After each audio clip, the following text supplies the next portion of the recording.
ఎవరైనా అటు నుంచి వస్తున్నారా? ఎందుకు అలా అటు చూస్తున్నారు? ఐశ్వర్య లక్ష్మి గారు కానీ వచ్చేసారా? ఓహో, అంతే ఆవిడే అనుకోండి. మన cinema heroine or Aishwarya Lakshmi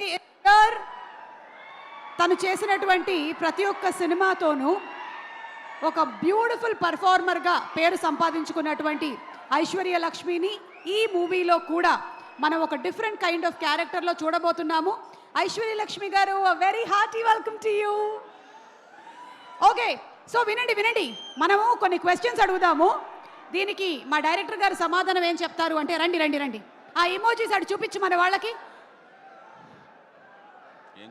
భయ్యా తోడా ప్యాజ్ డాలో. ఓకే, వింటారు సార్. ఏంటంటే ఇప్పుడు మనకి ఇక్కడ ఉండేటువంటి ఆడియన్స్ అలాగే ఈ కార్యక్రమాన్ని చాలా మంది లైవ్లో చూస్తూ ఉన్నారు. వాళ్ళకి కూడా మరొకసారి స్వాగతం పలుకుతూ, క్వశ్చన్ ఏంటంటే, బడ్జెట్ చాలా ఎక్కువ అవుతుంది, తగ్గించండి అని ప్రొడ్యూసర్ అన్నప్పుడు కార్నేజ్ అంటే కోపం మీకు ఏ లెవెల్లో వస్తుంది? అందులోంచి మీరు ఒక కార్డు తీసుకోవచ్చు. Low, max, high, medium, no. Budget చాలా ఎక్కువ అవుతుంది అంటే